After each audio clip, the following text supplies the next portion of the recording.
শুধুমাত্র এই দোয়াটি একবার পড়েন, আল্লাহ তাআলা আপনার 90 বছরের গুনাহ মাফ করে দেবেন ইনশাআল্লাহ।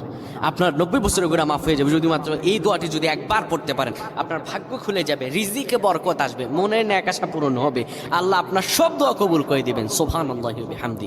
এত ফজিলত, এই দোয়াটা আপনারা শেয়ার করে দিবেন। এই যুবকেরা, আমল না করেও সওয়াব পাবা। তোমার একটি শেয়ারে, একটা বাটনে প্রেস করে তুমি সওয়াব পেয়ে যাবা। কারণ তুমি আমল না করো, অন্য কেউ যদি তোমার শেয়ারের বদৌলতে আমল করে, সওয়াব তুমি পেয়ে যাবা। নবীজির হাদিস। আমার ভাইয়েরা, আল্লাহর কাছে দোয়া করা, আল্লাহর কাছে দোয়া চাওয়া, এটি হলো মুমিনদের কাজ। আমার আল্লাহ বান্দাকে বলেন, বান্দারে উদউনি আস্তাজিব লাকুম, আমার কাছে চাও, আমার কাছে চাইলে আমি আল্লাহ তোমাকে দিয়ে দিব।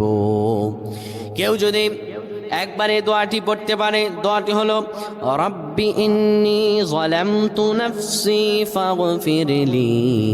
কেউ যদি এই দোয়াটা একবার পড়তে পারে, আমার আল্লাহ তাআলা শুধুমাত্র এই দোয়া